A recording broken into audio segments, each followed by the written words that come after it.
하나님께서 우리에게 주시는 말씀은 전도서 3장 1절부터 15절까지 말씀입니다. 모든 일에는 다 때가 있다. 세상에서 일어나는 일마다 알맞은 때가 있다. 태어날 때가 있고 죽을 때가 있다. 심을 때가 있고 뽑을 때가 있다. 죽일 때가 있고 살릴 때가 있다. 허물 때가 있고 세울 때가 있다. 울 때가 있고 웃을 때가 있다. 통곡할 때가 있고 기뻐 춤출 때가 있다. 돌을 흩어버릴 때가 있고 모아들일 때가 있다. 껴안을 때가 있고 껴안는 것을 삼갈 때가 있다. 찾아 나설 때가 있고 포기할 때가 있다. 간직할 때가 있고 버릴 때가 있다. 찢을 때가 있고 꿰맬 때가 있다. 말하지 않을 때가 있고 말할 때가 있다. 사랑할 때가 있고 미워할 때가 있다. 전쟁을 치를 때가 있고 평화를 누릴 때가 있다. 사람이 애쓴다고 해서 이런 일에 무엇을 더 보탤 수 있겠는가? 이제 보니 이 모든 것은 하나님이 사람에게 수고하라고 지으신 짐이다. 하나님은 모든 것이 제때에 알맞게 일어나도록 만드셨다. 더욱이 하나님은 사람들에게 과거와 미래를 생각하는 감각을 주셨다. 그러나 사람은 하나님이 생각하신 일을 처음부터 끝까지 다 깨닫지는 못하게 하셨다. 이제 나는 깨닫는다. 기쁘게 사는 것, 살면서 좋은 일을 하는 것, 사람에게 이보다 더 좋은 것이 무엇이랴. 사람이 먹을 수 있고 마실 수 있고 하는 일에 만족을 누릴 수 있다면 이것이야말로 하나님이 주신 은총이다. 이제 나는 알았다. 하나님이 하시는 모든 일은 언제나 한결같다. 거기에다가는 보탤 수도 없고 뺄 수도 없다. 하나님이 이렇게 하시니 사람은 그를 두려워할 수밖에 없다. 지금 있는 것 이미 있었던 것이고 앞으로 있을 것도 이미 있는 것이다. 하나님은 하신 일을 되풀이 하신다. 아멘. 살면서 지나온 그 삶에 대해서 아쉬운 부분들이 있으시죠? 그리고 거기에 대해서 가정을 한 결론을 우리는 추측하는 걸 굉장히 잘하죠. 내가 이런 선택을 했더라면 또는 하지 않았더라면 대구 가스 폭발 사건이 예전에 있었잖아요. 그 뒷이야기를 제가 최근에 TV에서 본 적이 있는데 아들을 사랑했던 아버지가 걔가 그렇게 자전거를 사달라고 졸랐대요. 그래서 자전거를 진짜 비싼 자전거를 사준 거예요. 죽었죠, 아이가. 이제 자전거를 타고 가다가. 내가 그 자전거만 안 사줬어도 라는 이제 자책을 하기 시작합니다. 한 어머니는 아침에 김밥을 싸주셨는데 김밥이니까 먹기 쉬우니까 몇 개 찝어 먹고 나간 거예요. 내가 밥만 제대로 차려줬어도. 이렇게 세월호, 시랜드, 대구 지하철, 삼풍백화점. 단지 그 순간에 거기 있지 않았다면 이라는 전제하에 이 살아남은 가족들은 모든 상황을 자기의 잘못으로 여기기 시작합니다. 이제 다 내 잘못이야 이렇게 생각하죠. 자신이 한 어떤 일이 그 아이를 그곳에 가게 만들었다 라는 그 자책은 그 아이의 모든 죽음에 대한 책임을 내가 짊어져야만, 그래도 그 일이 내 잘못이었다라고 해야만, 그리고 내가 남은 평생을 자책하며 괴로워하며 살아야만 고통스럽게 죽은 그 아이에게 조금이라도 덜 미안할 거라고 생각하는 마음이 아마 있는 것 같아요. 이렇게 대형 재해를 생각하진 않더라도 우리의 삶에는 크고 작은 사건, 사고들이 있고요. 그 이전에 자신이 그 일에 끼칠 수 있는 영향력을 전제로 가정을 하는 경우가 굉장히 많아요. 그때 거기 가지 않았었더라면, 내가 그때 그걸 선택하지 않았었더라면, 이런 것으로 우리는 우리 삶의 부정적인 일에 대한 책임을 자기가 짊어지려고 합니다. 그것은 자신이 그것을 바꿀 수 있었을 것이다 라는 생각과도 동일한데, 솔로몬은 세상에서 일어나는 모든 일에 다 알맞은 때가 있다라고 얘기를 하고 있어요. 예전에 어떤 목사님께서 강단에서 세월호 사건에 대해 이렇게 언급을 합니다. 이 대한민국을 정신 차리라고 치시는 하나님의 징계다. 수많은 사람에게 욕을 먹었죠. 하나님의 주권을 얘기한 것까지는 좋았는데 거기 알지도 못하는 의미부여를 하는 바람에 스스로 욕을 왜 그렇게 먹었는지 모를 일이지만, 여튼 모든 일과 때의 주관자라는 의미는 간혹 하나님이 살인도 하시고 납치, 전쟁, 강간, 사기, 강도의 주도자처럼 이해를 할 때가 있어요. 하나님이 모든 걸 주관하고 있다니까. 세상 사람들은 그렇게 받아들여도 사실 다르게 설명할 방법이 없습니다. 이 말이 무슨 말인지 모르겠죠. 하지만 성도들은 다른 시각을 가져야 돼요. 제가 분명히 성도가 아니면 전도서에 깊이 들어오는 건 좋지 않다 이렇게 말씀드린 적이 있죠. 우리의 인생에서 고통스럽고 슬픈 일들, 도저히 선하신 주님이 행하신 일이라고 믿을 수 없는 일들, 내가 손해를 보거나 슬픔, 분노, 절망한 일들에 대해서 종종 우리는 그게 사탄의 일이라고 생각을 하죠. 하나님이 그 모든 일에 관여하지 못하시는 분인가? 하나님은 욥의 자녀들이 다양한 방식으로 죽었잖아요. 그때 또는 욥이 끔찍한 질병에 걸릴 때, 친구들이 조롱하고 저주할 때 아무것도 못하고 발만 동동 구르신 분인가? 거기에는 하나님의 허용이 없었는가? 하나님은 뱀이 아담을 꼬실 때, 요셉이 형제들에게 팔리고 보디발의 아내의 누명을 쓸 때, 출애굽한 이스라엘이 우상을 만들어 섬기거나 가나안에 들어간 이스라엘이 오히려 그 민족에게 흡수가 되어갈 때 어디에 계셨는가?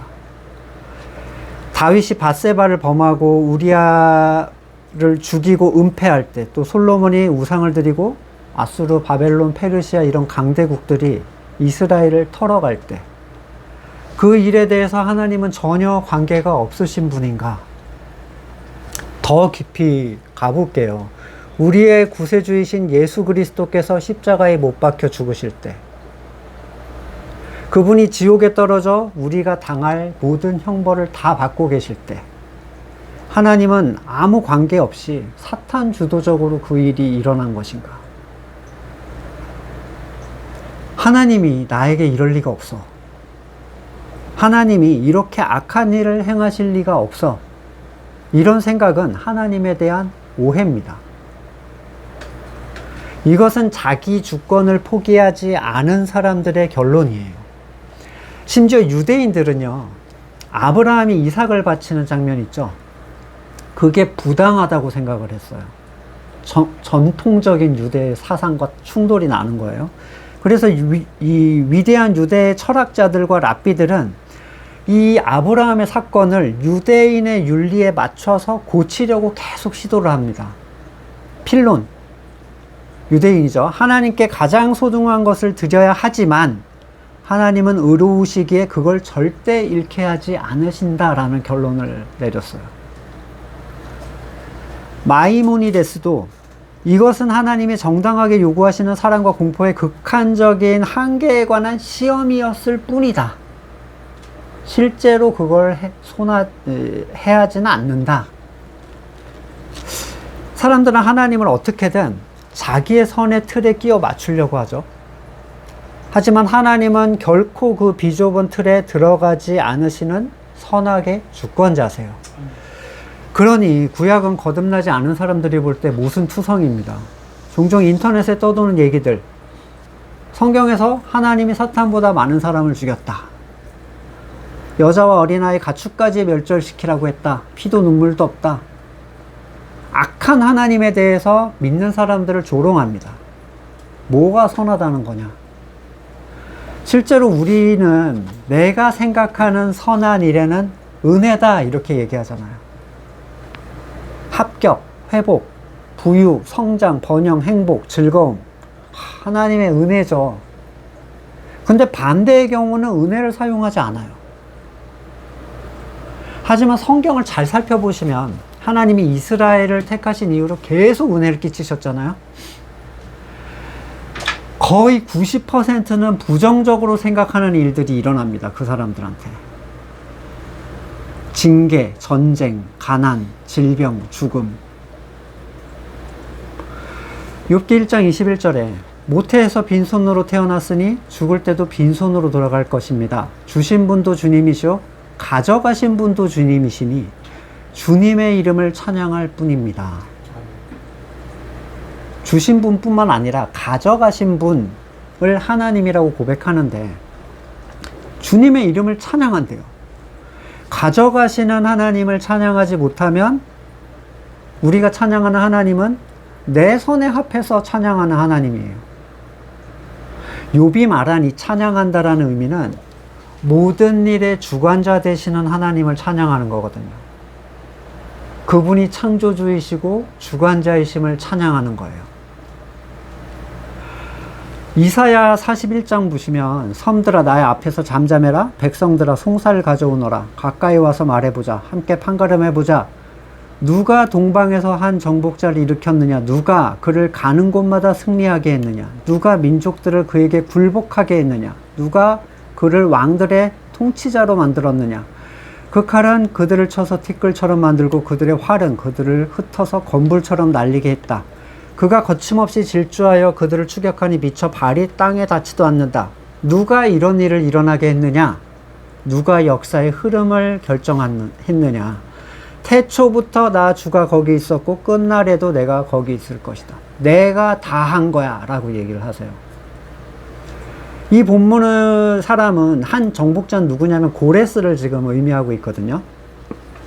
바벨론이 페르시아에 의해 멸망하게 되는 모든 일은 하나님의 손안에 있었다는 거예요. 이어서 나는 주다. 나밖에 다른 이가 없다. 나밖에 다른 신은 없다. 네가 비록 나를 알지 못했으나 나는 너에게 필요한 능력을 주겠다. 그렇게 해서 이 너는 고레스예요 지금. 해가 뜨는 곳에서나 해가 지는 곳에서나 나밖에 다른 신이 없음을 다른 사람들이 알게 하겠다. 나는 주다. 나밖에는 다른 이가 없다. 나는 빛도 만들고 어둠도 창조하며 평안도 주고 재앙도 일으킨다. 나 주가 이 모든 일을 한다. 재앙을 하나님이 행하신다면 여러분 걱정되시나요? 자기 백성을 결코 다치지 않게 하시는 분이 재앙을 맡으시는 게 사탄이 재앙을 맡는 것보다 억만배 낫죠. 하나님께서는 내가 만든 피조물은 내 마음대로 해. 내 마음이야. 이걸 성경에서 계속 얘기하세요. 하나님이 이런 걸 주도하시니 실망입니다. 하나님은 그런 사람들을 비웃으세요.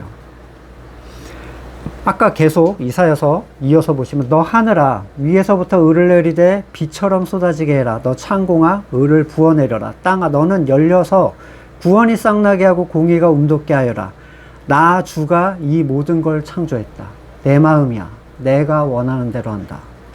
질그릇 가운데서도 작은 한 조각이 지나지 않으면서 자기를 지은 이와 다투는 이에게 화가 닥칠 것이다.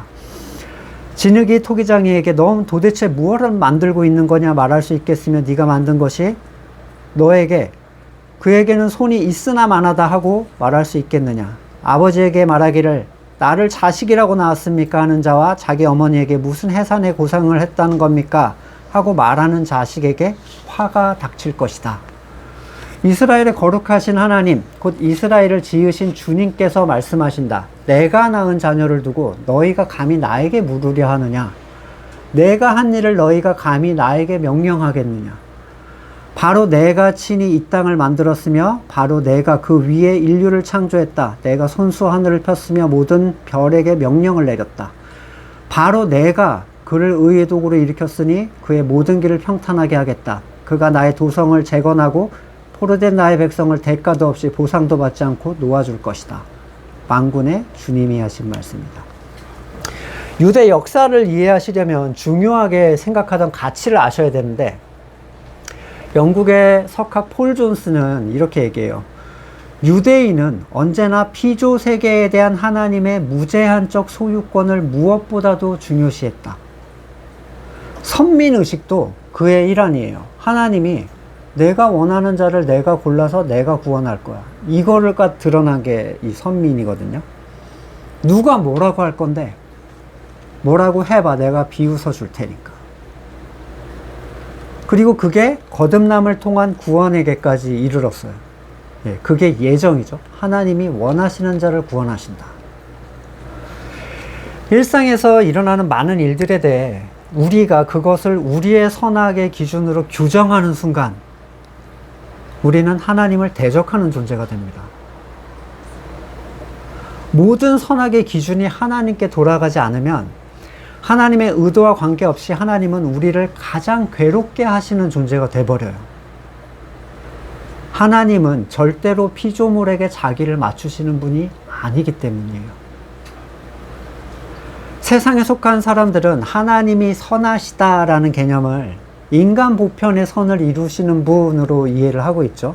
반면 성도는 하나님은 하나님의 뜻을 이루시는 분이라는 개념을 받아들이고 그것이 택함을 받은 자신에게는 선하다라고 여깁니다. 이게 전제가 되지 않으면 오늘 본문은 이해할 수가 없어요. 하나님은 창조주이시고 창조 세계에서 일어나는 모든 일은 그분의 뜻에 의해서 일어나는 거예요. 이게 전도서 기자가 지금 하고 있는 얘기입니다. 성경적 가치의 은혜는 내가 꿈꾸던 선이 이루어진 걸 얘기하지 않습니다. 오히려 하나님의 뜻이 나에게 이루어진 거를 성경은 은혜라고 표현해요. 예를 들어 내가 승진하고 부를 쌓고 원하던 걸 얻는 거 성경은 은혜라고 하지 않습니다. 그건 세상 사람들도 누리고 있어요. 반면 성경은 그 일이 나한테 어떻게 여겨지든 간에 하나님의 뜻이 나한테 이루어지면 그걸 은혜라고 얘기를 해요. 누가복음 1장 30절 천사가 마리아에게 말했다. 두려워하지 말아라 마리아야, 그대는 하나님의 은혜를 입었다. 보아라, 그대가 잉태하여 아들을 낳을 터이니 그의 이름을 예수라고 해라. 처녀가 잉태하면 100% 화형이거든요. 하나님의 입장에서는 은혜라는 거예요, 이걸. 예수님이 당하신 고난은 우리에게 쏟아질 하나님의 진노였죠. 그럼에도 불구하고 예수님의 고난을 성경은 은혜다라고 얘기를 합니다. 우리는 종종 하나님의 선하심을 우리의 선에 맞추려고 노력을 하는 경향들이 있어요. 선악의 주권자인 나에게 이런 일이 선하고 이런 일이 악한데 하나님이 내가 생각하는 악을 주도했다는 걸 받아들이고 싶지 않죠. 그걸 신성모독이라고 여깁니다. 하나님이 하신 거야 그러면 굉장히 기분 나빠요. 잘 생각해 보십시오. 사탄은 내가 생각할 때 악하다고 생각하는 걸 나에게 시키는 존재인가요? 도둑질, 강도, 거짓말, 전쟁, 간음 뭐 이런 것들? 아니에요. 사탄은 여러분으로 하여금 하나님의 결정에 훈수를 두게 하려는 존재입니다. 그게 사탄이 하고 싶은 가장 핵심적인 일이에요. 네가 주권자가 돼서 네가 평가해. 네가 하나님을 평가하면 돼. 그러면 너는 착하게 살든 어떠든 내가 건드리지 않을게. 사탄의 소유들은 자기의 선악의 주권에 따라 배우지 않고도 태어나면서부터 이 일을 자동으로 시행하죠. 그러나 전도서 기자는 이렇게 얘기합니다. 세상에서 일어나는 모든 일에 알맞은 때라는 게 있다라는 거예요. 그러니까 특정 일이 아니라 모든 일에 예외가 없습니다. 태어나고 죽는 일, 우리가 사람이 여기다 뭘 보탤 수 없죠. 내가 태어날 때 내가 뭘 주도했겠어요. 또는 뭐 자녀를 계획해서 우리가 임신을 했네, 뭐 이런 얘기 하잖아요. 그게 진짜 자기의 성취라고 생각을 합니까? 죽지 않고 오래 살려고 운동하는 거, 그걸로 수명을 늘릴 수 있다고 생각을 진짜 하시나요? 욥기 14장 5절, 인생이 살아가는 날수는 미리 정해져 있고 그 달수도 주님께서 다 헤아리고 계십니다. 주님께서는 사람이 더 이상 넘어갈 수 없는 한계를 정하셨습니다. 마태복음 6장 27절, 너희 가운데 누가 걱정해서 자기 순명을 한순간인들 늘릴 수 있느냐. 이미 죽은 사람들도 하나님의 손 아래서 그렇게 된 거고요. 남아있는 사람들도 하나님의 정하신 뜻에 따라 죽게 될 거예요. 너무 두려워할 필요가 없습니다. 2절부터 8절에는요, 인생사의 모든 희노애락을 얘기를 하고 있습니다. 그런데 솔로몬은 사람이 여기에 뭘 보탤 수 있는가 라며 그들의 수고를 굉장히 허망하다 얘기하고 있어요. 대부분의 사람들은 여기에 뭘 보태려고 하죠. 내가 원하는 때에 내가 원하는 일이 일어나게 하려고. 그게 가능할 거라고 생각하죠. 역사적이고 국가적인 대단한 걸 바꿀 수 없다는 건 다들 알고 있지만, 그래도 내 삶에 일어나는 소소한 일들은 내가 바꿀 수 있잖아. 자녀들에 관한 일은 내가 바꿔줄 수 있잖아. 생각하니까 수고하는 거예요. 허물음 대신 세움을, 눈물 대신 웃음을, 통곡 대신에 기쁨, 흩음 대신에 모아들임을, 버림 대신에 간직을, 찢음 대신 꿰맴을, 전쟁 대신 평화를 주려고 하죠. 그런데 재밌는 건 내가 그걸 누릴 때 다른 누군가는 반대 걸 누리게 된다는 거예요.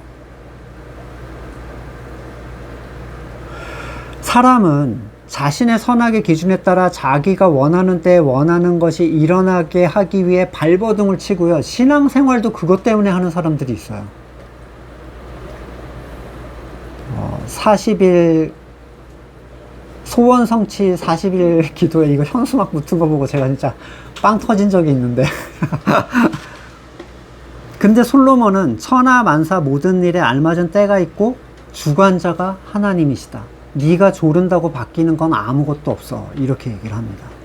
사람이 애쓴다고 해서 이런 일에 무엇을 더 보탤 수 있겠는가? 저는 노력해서 이뤄냈는데요. 이렇게 얘기할 수 있죠. 하지만 그게 과연 하나님 손밖에서 일어난 일인지 하나님의 허락하에 일어난 일인지 사람들은 알지 못해요. 그럼 제가 열심히 공부하지 않았어도 합격했을 거라는 건가요? 제가 결혼 안 해도 애가 생겼을 거라는 건가요? 자기 지분을 자꾸 넣으려고 하죠. 당연히 안 했다면 되지도 않았겠지만 했다고 해서 된 것도 아니라는 거예요. 바로 고레스, 느부갓네살이 치열하게 전투하고 서로 죽이고 해서 그 정상에 올랐다라고 얘기를 할 것인가? 하나님의 뜻에 의해서 그걸 원하는 자들을 그때 맞물리게 됐을 뿐이라는 거예요, 성경은. 자신의 선이 이루어졌다고 해서 하나님의 뜻이 바뀐 게 아니라 하나님의 뜻이 있었기 때문에 그렇게 되었을 뿐이야. 성경은 그렇게 얘기를 하고 있어요. 때로 나의 뜻과 하나님의 뜻이 이렇게 겹쳐 보일 때가 있죠.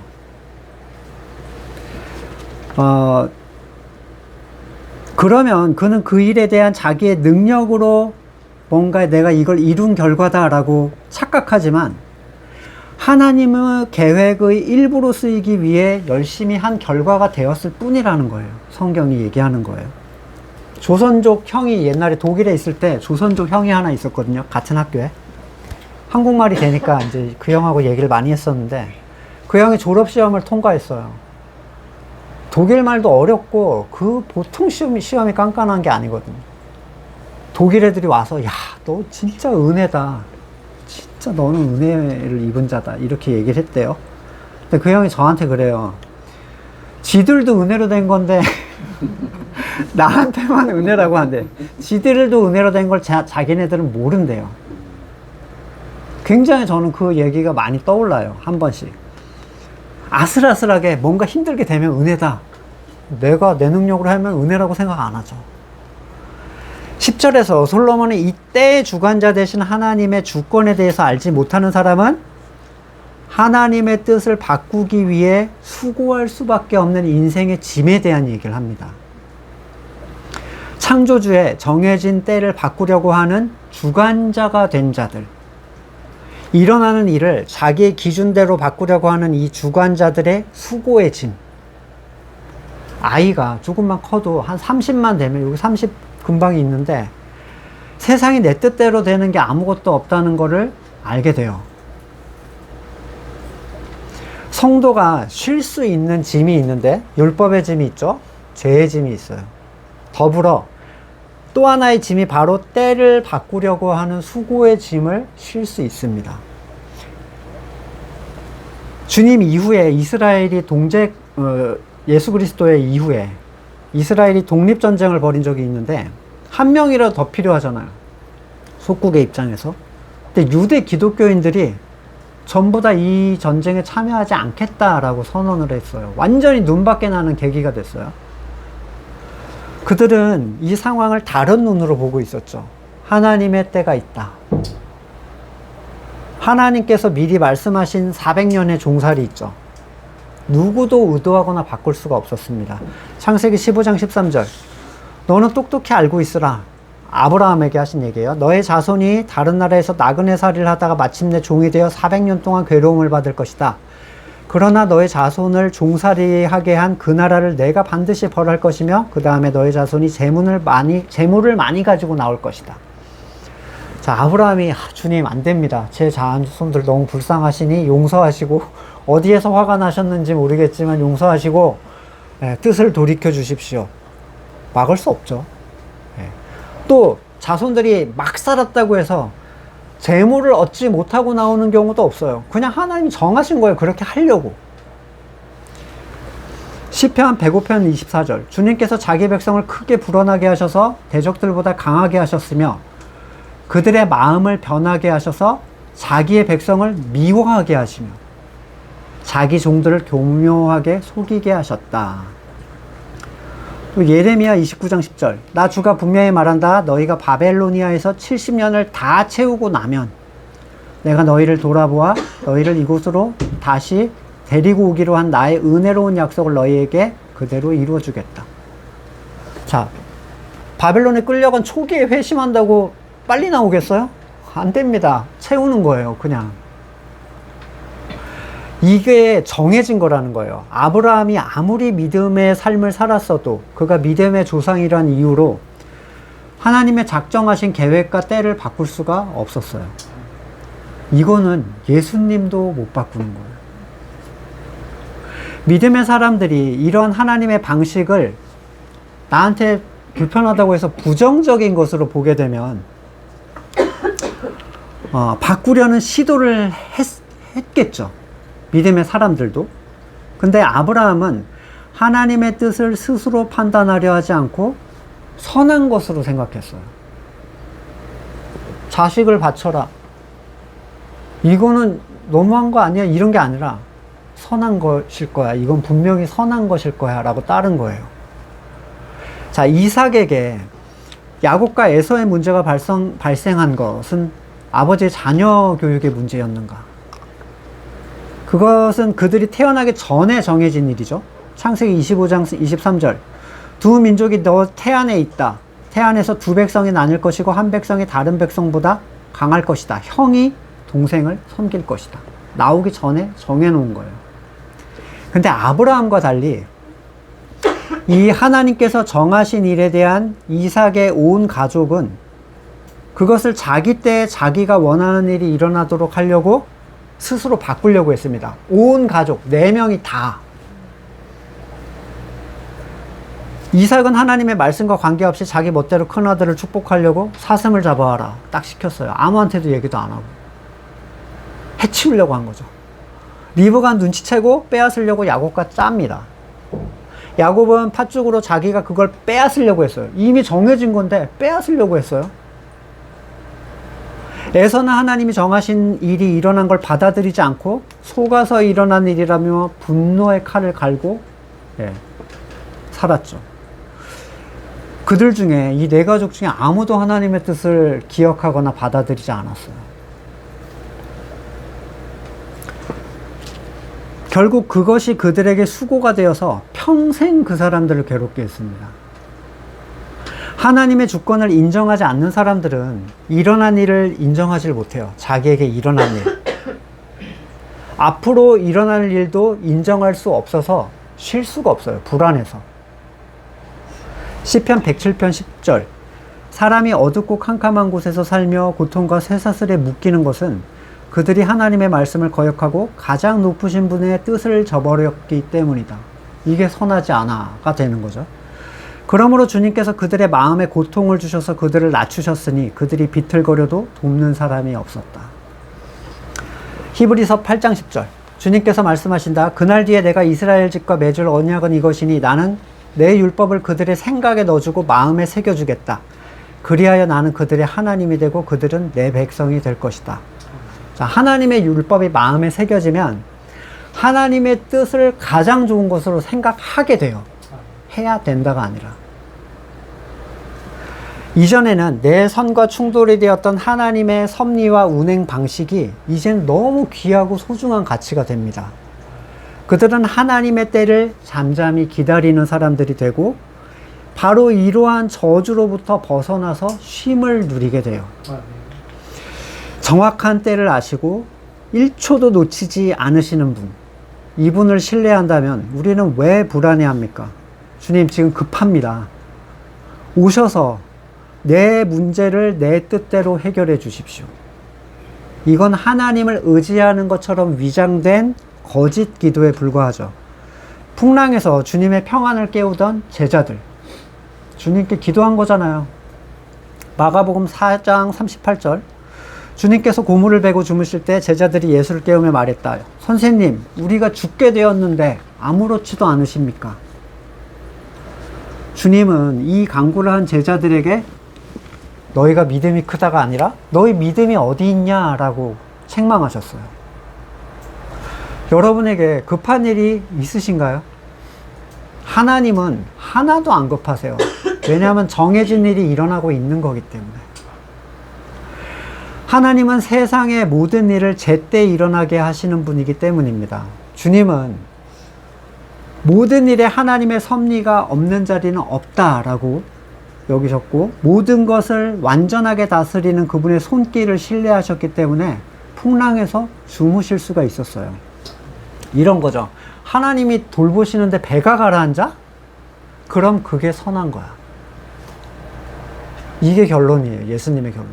그래야 쉬는 거예요. 거듭나지 않은 사람이 하는 모든 일은 하나님의 선에 충돌이 됩니다.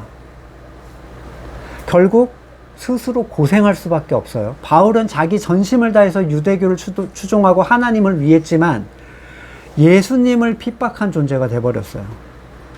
사도행전 26장 14절, 사울아 사울아 너는 어찌하여 나를 핍박하느냐? 가시돋친 채찍을 발길질 차면 너만 아플 뿐이다. 네 고생이야 그거. 사람이 세상에서 고생하는 것은 창조주의 주권을 대항해서 뭔가 자꾸 다른 걸 일으키려고 하기 때문이에요. 네, 그냥 그분을 신뢰하고 그분의 때에 그게 일어나길 바라는 사람한테는 문제가 안 생깁니다. 잠언 3장 6절, 네가 하는 모든 일에서 주님을 인정해라. 그러면 주님께서 네가 가는 길을 곧게 하실 것이다. 이 본문은 곧게 하신다는 건 내 선대로 해준다는 얘기가 아닙니다. 자기에게 일어나는 모든 선악간의 일에 대해서 하나님의 섭리, 하나님의 주권을 인정하면 그는 비로소 자기의 고생을 쉬게 되고 하나님의 선으로 인도를 받게 될 거라는 거예요. 사람은 과거와 미래를 생각하는 존재죠. 그들은 하나님께서 하신 일을 보아서 아주 조금은 더듬어 알 수 있어요. 근데 너무 지혜와 지식이 커서 그냥 진짜 더듬어 하는 정도 수준인데, 로마서 11장 33절, 하나님의 부유하심은 어찌 그리 크십니까? 하나님의 지혜와 지식은 어찌 그리 깊고 깊으십니까? 어느 누가 하나님의 판단을 헤아려 할 수 있으며 그 어느 누가 하나님의 길을 더듬어 찾아낼 수 있겠습니까? 누가 주님의 마음을 알았으며 누가 주님의 조언자가 되었습니까? 누가 먼저 무엇을 드렸기에 주님의 답례를 바라겠습니까? 만물이 그에게서 나고 그로 말미암아 있고 그를 위하여 있습니다. 그에게 영광이 세세에 있기를 빕니다. 아멘. 우리는 다만 그분의 다스림을 기대하고 신뢰할 뿐이에요. 그래서 아버지의 다스리는 나라가 오기를 위해 기도해라, 이 얘기를 하셨죠. 자기에게 일어나는 일을 완전히 이해하려고 하는 사람들은 미련한 사람입니다. 하나님 저한테 왜 그러셨어요 그때? 그리고 나중에 그러려고 그러셨구나 이러잖아요. 아닙니다. 그러려고 그러신 거 아니에요. 착각하시는 거예요. 지렁이가 여러분의 고민과 의도를 이해할 수 있겠어요? 진동만 진동이 울린다 이 정도잖아요. 옆에 지나가면. 존재적 차이의 문제예요. 넘을 수 없는 차원입니다. 욥은 자신이 왜 고통을 당하는지 회복 후에 듣지 못했죠. 내가 이러려고 그런 거야 이러고 하나님 얘기 안 해주셨잖아요. 비밀이어서가 아니라 사실 알려줘도 알 수 없기 때문이에요. 주님도 모르셨어요. 여러분, 하나님한테 들은 얘기를 우리한테 전해준 주님도 모르셨어요. 어찌하여 나를 버리시나이까. 그러니까 이성으로 아는 거랑은 다른 거예요. 아니 주님 그거 모르세요. 우리는 아시는데 왜 이렇게 답답하게 하실까? 이렇게 할 수 없어요. 우리도 모르는 거예요, 사실. 하나님의 뜻을. 그저 더듬어서 아는 거죠. 더듬어서. 솔로몬은 결국 12절에서 그 깨달음을 이렇게 얘기를 합니다. 이제 나는 깨닫는다. 기쁘게 사는 것, 살면서 좋은 일 하는 것, 사람에게 이보다 더 좋은 것이 무엇이랴. 이 본문이 앞에 본문과 분리돼서 완전히 이상하게 설교되는 게 되게 많아요. 그래서 자기 선을 채워서 나를 기쁘게 하는 거, 그리고 자기 의를 채워서 선행을 행하는 거, 이걸 추구하는 게 최고다라는 말도 안 되는 결론을 내립니다. 어떤 설교자는 그래서 열심히 선을 행하고 교회를 열심히 하고 지나다니면서 휴지도 줍고 양보하면서 이렇게 선을 행하래요. 너무 답답한 얘기인데 앞에서 한 얘기에 따라서 이 본문은 완전 다른 의미예요. 자, 사람이 먹을 수 있고 마실 수 있고 하는 일에 만족을 누릴 수 있다면 이거야말로 하나님이 주신 은총이다. 이 사람이 먹을 것과 마실 것이 있다는 생활의 필수적인 요소만 채워줘도 만족을 할 수 있다는 건 하나님의 지혜로 채워진 나머지 자리를 신뢰하기 때문이에요. 하나님의 선이 나를 채우고 있다는 걸 신뢰하기 때문에 만족한다는 거예요. 그의 나라와 의를 구하는 자에게 더해진 이 모든 것은 그에게 만족이 됩니다. 이게 은총이에요. 디모데전서 6장 6절. 자족할 줄 아는 사람에게 경건은 큰 이득을 줍니다. 우리는 아무것도 세상에 가지고 오지 않았으므로 가지고 떠날 수 없습니다. 먹을 것과 입을 것이 있으면 그걸로 만족해야 됩니다. 성경이 항상 기뻐하라 이렇게 얘기하죠. 그래서 되지도 않는 미소를 얼굴에 띠고 속의 감정과 달리 깊은 척을 하려고 하지만 그건 거짓말이고 외식이에요. 성도가 모든 상황에 기뻐해야 되는 것은 그래야만 하기 때문이 아닙니다. 모든 상황을 제때 정확하게 적당하게 일어나도록 다스리시는 하나님을 신뢰하기 때문에 하나님의 뜻이 이루어진다면 내 그림자처럼 짧은 인생 거기서 나는 쉼을 누리고 그것이 가장 귀한 가치임을 알게 되기 때문에 상황과 관계없이 기쁠 수가 있는 거예요. 이래야만 해 라는 내 선이 사라지시면 그는 하나님의 다스림 안에서 그분의 선이 이루어져 감을 기뻐할 수 있어요. 하나님은 이 가운데서 하나님의 선을 이루고 계시는구나. 어떤 상황이 그에게서 이 기쁨을 빼앗을 수가 있겠습니까? 모든 상황을 다스리고 계신데 단 하나의 일도 하나님의 손 밖에서 일어난 일이 없다는데 14절 솔로몬은 하나님이 하시는 모든 일이 언제나 한결같다 말하고 있어요. 뭐 예측 가능하다 이런 게 아니에요. 어떤 한결같음이냐면 하나님은 늘 자기 뜻대로 행하신다라는 거예요. 사람이 거기에 아무것도 더하거나 뺄 수 없다는 사실. 하나님의 이름에 대해서 모세에게 하나님이 이렇게 소개하셨어요. 누구십니까? 그랬더니 나는 스스로 있는 자다. 70인역에서 나는 되고자 하는 대로 될 나일 것이다. 누구도 하나님 뜻밖에서 무엇을 할 수 없어요. 자기는 그렇게 착각하고 있는 것일 뿐이죠.